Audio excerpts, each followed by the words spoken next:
And Jeffrey Rubin is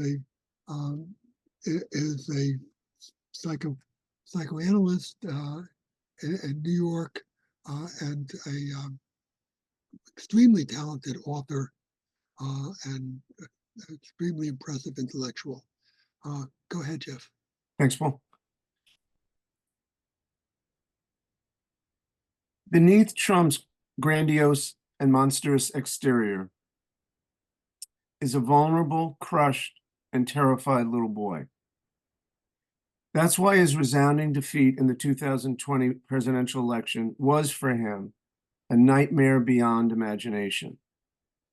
The real big lie is not that Biden stole the 2020 presidential election, but that Trump, a convicted felon who projects an image of confidence and fearlessness, is terrified that he's a loser. The very phrase his family used to denigrate people all the time at the dinner table when he was growing up. We know this from Mary Trump's book about Donald. The most important influence on me growing up was my father, Fred Trump, Donald admitted.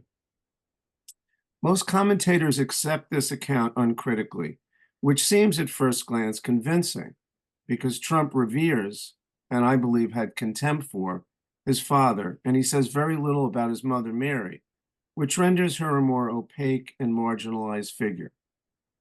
But the truth seems more complex.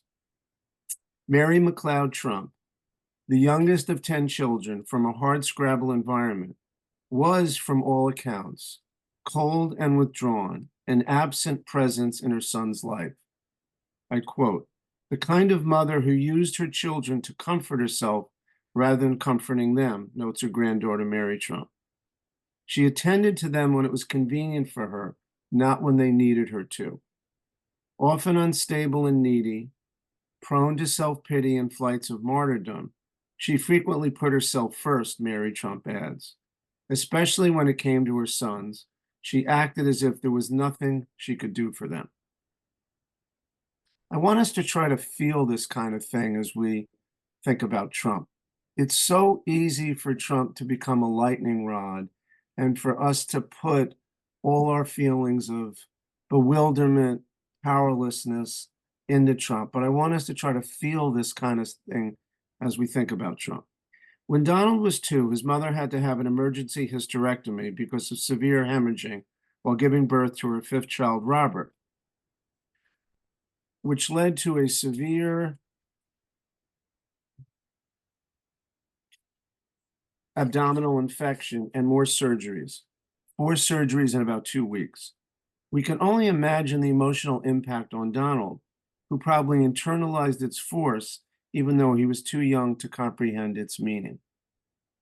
Trump's father, Fred, a real estate developer with racist leanings and mafia dealings, was a high-functioning sociopath, according to his granddaughter, Mary Trump. Completely self-involved and uninterested in other people, mendacious and unempathic, indifferent to ethics, and emotionally neglectful and abusive toward his family. By all accounts, as a parent, he was a harsh father who demanded perfection. He was strong and tough as hell and an unbelievably demanding taskmaster, according to his son, Donald. We had a relationship that was almost businesslike, Trump recognized. That's why I'm so screwed up, because I had a father that pushed me pretty hard. End of quote. Fred Trump treated Donald as an extension of himself and backed Donald even as he enabled him in destructive ways. Fred Trump basked in his son's illusory reflected glory, the myth of his success, which covered over his son's massive real estate failures and the way he, Fred Trump, continually financially bailed Donald out of disasters, even as he starved his son of basic, life-affirming emotional nourishment. This undermined Donald's view of and faith in himself. We know this as a fact, what I'm going to say next. Fred Trump exhorted his son, Paul mentioned this, to be a killer and a king.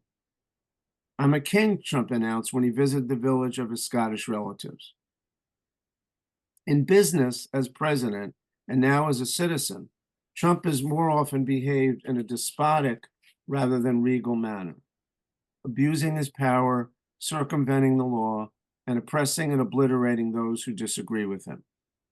When therapists, pundits, and lay people consider Trump's sense of entitlement, difficulty empathizing with other people, and exploitation of everyone, it is tempting to assume he's a narcissist.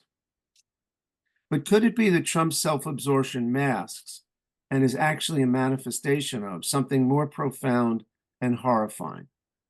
The way his father hijacked his son's life when he told Donald who he should be and how he should live. So in other words, when he said, "You're a killer, you're a king, Fred Trump to Donald, you're a killer, you're a king, you're a killer, you're a king, you're a killer, you're a king," it looks like two things are going on. Subtle, but one obvious, one more subtle.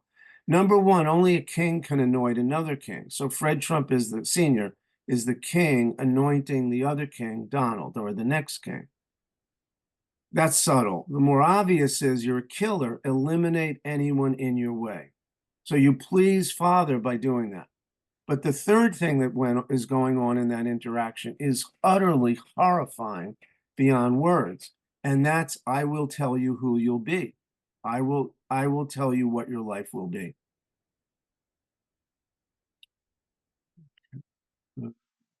The parents are the only game in town for a vulnerable and defenseless child. I wonder if Trump had to accommodate his father's agenda for his life and surrender to him, and then lost his birthright, a life of his own. Life, liberty, and the pursuit of happiness are an inspiring vision and dream of an unalienable right. But for many children, even the economically privileged, and Mac, this goes to your point, for many children, even the economically privileged, malattuned parenting like Trump received completely sabotages that possibility. That Trump lives in a kingdom ruled by his father is suggested by Trump's admission seven years ago that if Fred Trump were alive, he would have, and this is Donald's words, allowed Donald to run for president. Imagine yourself as a 72-year-old. Yeah. You don't need a parent to allow you to do anything. There's something deeply, deeply indicative in that. The mandate to be subservient to his father seems to have created a massive emotional hunger for Donald, a profound yearning to be seen and valued, which generates his defensive grandiosity and shameless self-aggrandizement. It is as if he's continually screaming, "I am not nothing," which is how he feels underneath his delusional claims about his imagined greatness. At the end of his acceptance speech on November 9, 2016, Trump said, and I quote, "And we're going to be doing a job that hopefully you will be so proud. You will be so proud." I get chills when I think of this. End of quote. It is easy to hear this as a simple sounding prediction about how he hoped American citizens would view him in the future. But might it also evoke the yearning of a boy who never received his father's love, who's desperate to be appreciated, and will say or do anything to attempt to make that happen, including lying about his failures, not apologizing for his mistakes, and exaggerating his triumphs? Trump is consumed with convincing other people of his imagined greatness. And I quote, "I play to people's fantasies," he divulged. "People may not always think big themselves, but they can still get very excited by those who do. People want to believe that something is the biggest and the greatest and the most spectacular. It's an effective form of promotion." End of quote. But it's a disastrous method of self-healing. None of Trump's strenuous efforts to fulfill his father's plan for him or fix the damage inflicted upon him by his parents can quell the deprivation and fury inside. Trump has stated, and Paul was alluding to some of this, Trump has stated on a number of occasions that he sees himself as the same as when he was a 6-year-old, and he has revealed, even as a boy, that he lashed out at other people. He threw erasers at his teachers in elementary school and cake at classmates at parties.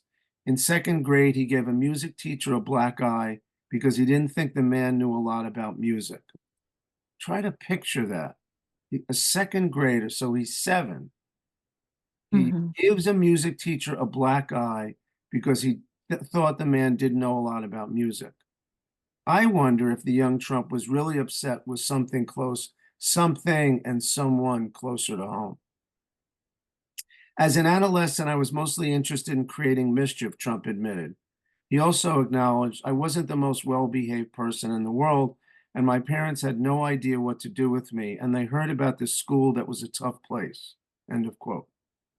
Wrenched out of his home, Trump was sent to the New York Military Academy. Essentially, think about this one. So he's sent to the New York Military Academy to discipline him. And if you were a neighbor, for example, and you had watched the goings on, it would be easy to think, okay, he's, send him to Catholic school, send him to the military, that will whip him into shape. But what's missed then is essentially he was punished and abandoned for the rage his parents had triggered and perpetuated. Let me repeat that. He was punished and abandoned for the rage his own parents had triggered and perpetuated. In other words, he's gaslighted. You're a bad boy, so we're going to whip you into shape. Not you're a boy that was torched. Mm-hmm.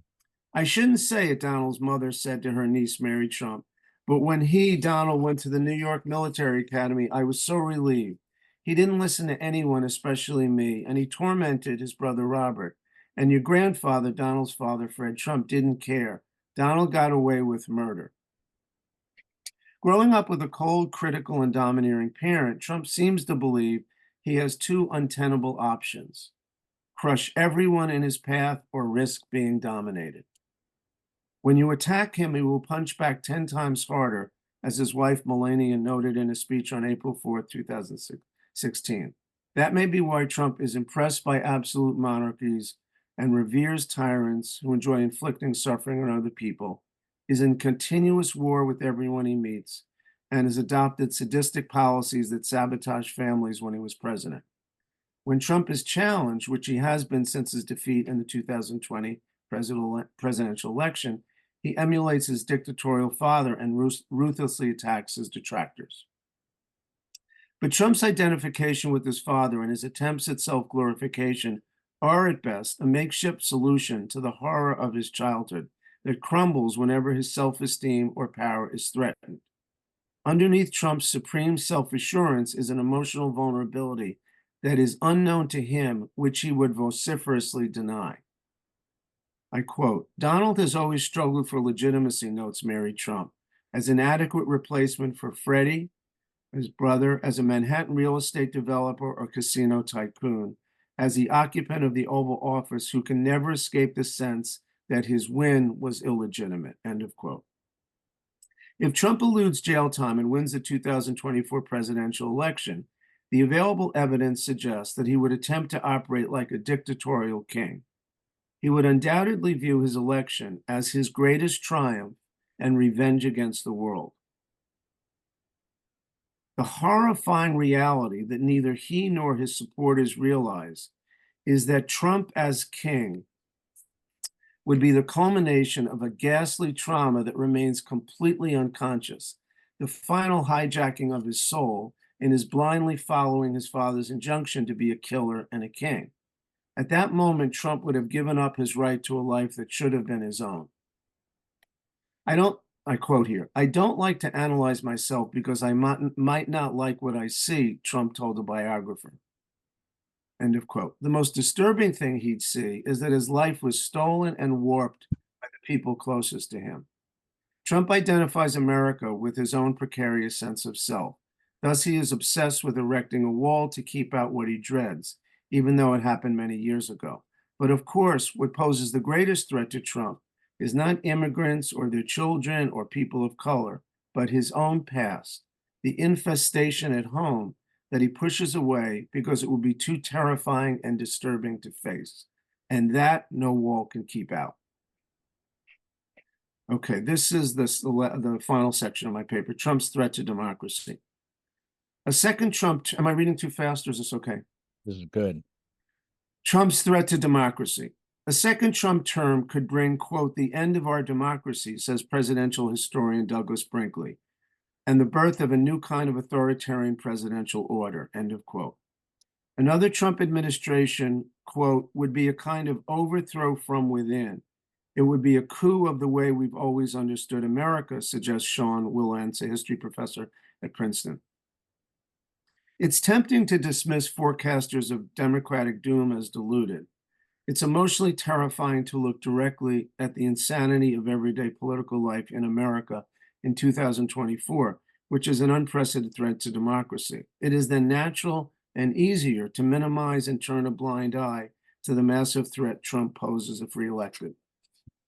But his behavior in and out of office has only confirmed Professor Brinkley and Wilentz's disturbing assertions.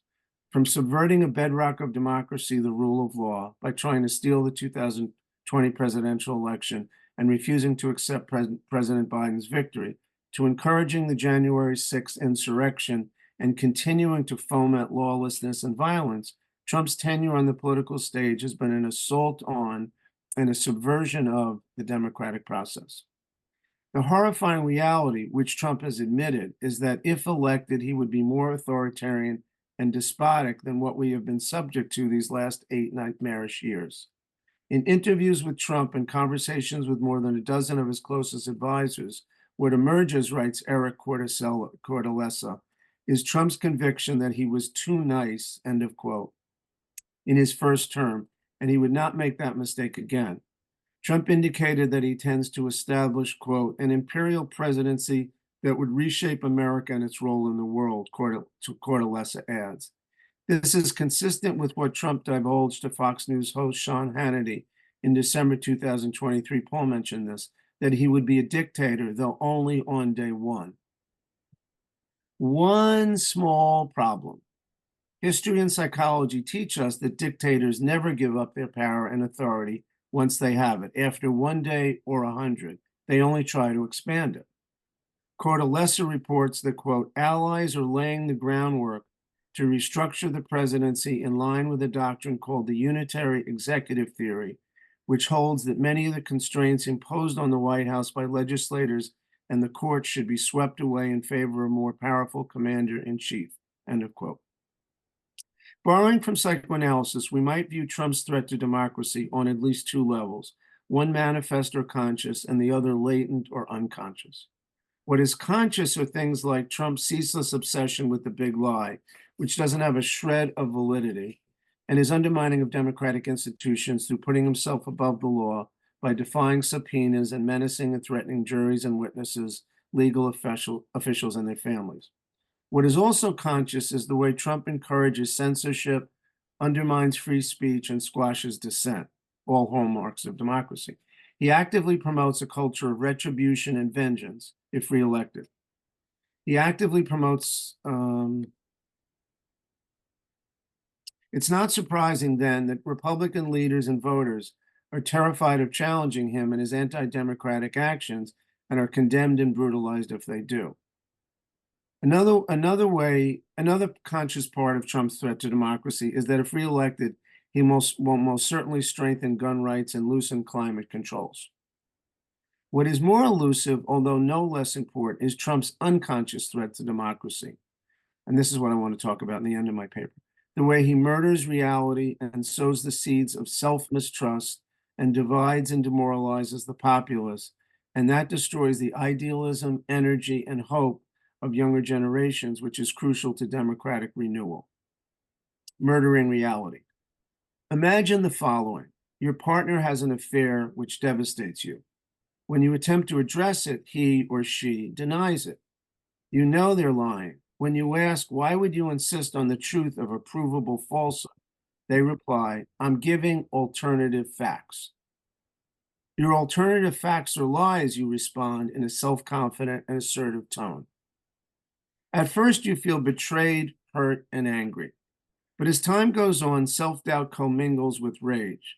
Despite your certainty, self-mistrust arises. You love your partner, and your partner seems so self-assured when they provided the alternative facts. You begin to wonder if you were wrong and too accusatory. You discuss this with your psychotherapist, who listens attentively and looks troubled and doesn't say much. Toward the end of the session, you say that you would really appreciate some feedback. Your therapist looks pensive, pauses, and speaks slowly. You have discussed this kind of issue several times, she says. Your husband's or wife's alternative facts sound suspiciously like falsehoods masquerading as truth, which is a lie. I think you're being gaslighted. You sense she's right and feel disoriented, which you tell her. Trust in the validity of our experience is psychological oxygen, indispensable for our survival, she says. Without it, we feel unmoored, doubt our sanity, and feel crazy. You look disoriented like a deer in headlights. It's very unsettling when someone gaslights us and remakes reality in their own image and challenges and undermines our sense of reality.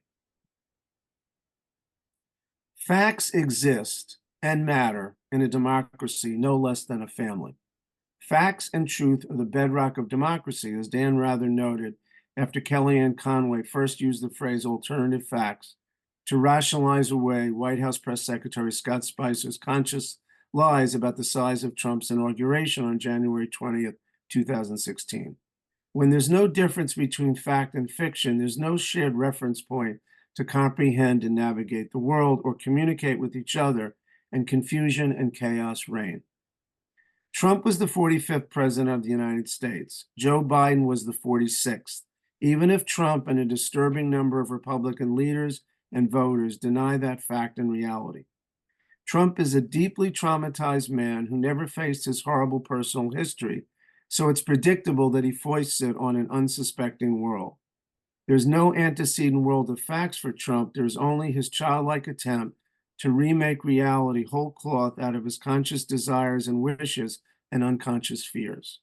Trump is a pathological liar who murders truth and reinvents reality in his own distorted image and replaces it with disinformation, deceptions, and delusions, which turns reality upside down and inside out, leaving us on shaky ground, doubting ourselves amid the unending fog of lies. This is a horrific challenge to the democratic process. In our Trumpian-inspired, post-truth, anything goes universe, there's a runaway self-destructive, relativizing, and flattening of human experience, which leads to nihilism. There's no baseline reality or objective truth, and any viewpoint is as valid as any other, which undermines expertise and leaves us all in a world without a common basis to understand our experience or communicate with each other. Lies and suspect ideas can replace valid and viable ones. Trump's medically ignorant and irresponsible claims about unproven treatments for COVID, for example, become on a par with recommendations from doctors with great experience, which resulted in unnecessary deaths and fear and terror and doubt about legitimate scientifically proven remedies. The next section, this is one more unconscious psychological impact of Trump. Citizens divided against themselves, which is a play off on the house divided against itself shall fall to ruin idea, which is in the Bible, it's in King Lear. In two different ways, Trump contributes to a dysfunctional and paralyzing polarization of the populace, which fosters massive anger and alienation. Trump has seeded what Kim Lane Sheppel, a Princeton professor and expert on authoritarian regimes, calls a culture of permission, which everyone has a green light to violate familiar and long-standing norms about civility and human decency. Trump's sadism and cruelty and ceaseless hostility toward and demonization of anyone he perceives as standing in his authoritarian way encourages and perpetuates a politics of grievance, resentment, and rage.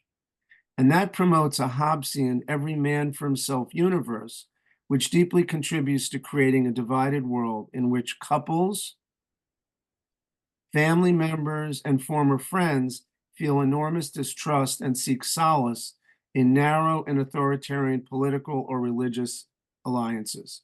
Cortellessa asked Trump, "Don't you see why many Americans see such talk, Trump's authoritarian plans, as contrary to our most cherished principles?" "No," Trump replied, "I think a lot of people like it." In a scary, topsy-turvy world with few stable foundations, it's not surprising that people who feel persecuted, shunned, and powerless would be seduced by an authoritarian who claims to be fighting for them, even though he cares about no one but himself. These exclusionary communities of people who feel spurned by both political parties and cast adrift offer the illusion of a home and seem to solidify the lives of their members and provide a firmer ground to stand on, even as this generates enormous enmity toward fellow citizens who belong to groups with different ideologies. Not only does Trump alienate us from each other and the emotional bonds that might sustain and enrich us, he contributes to our alienation from ourselves, eroding, if not crippling, the self-trust and imaginative capacity of American citizens who were brainwashed into following a despotic and erstwhile cult leader who was emotionally a child. What's hidden in plain sight, like Poe's purloined letter, right in front of us, but perhaps unconscious, is the impact of all this. It is part of the reason most people feel a difficult to articulate collective bewilderment and demoralization, fatigue, and malaise. It also kills faith and hope in government and our institutions, our leaders, and our own prospects. When the rule of law is undermined and institutions don't protect us, when dissent is squashed, when reality is annihilated, when the bonds that might unite us are eroded, visions of a better world fade, and it's even more difficult to rouse the energy needed to re-envision and renew the unfinished project of democracy. When contemplating Trump's threat to democracy, it is easy, and perhaps tragic, to miss the mark in two ways. Underestimate the danger or ignore what he can teach us about the corrosive fault lines in our beleaguered republic. Instead of denigrating or idealizing and exonerating Trump, let's do a thought experiment and ask, what is Trump the apparent medicine for and solution to? Thank you.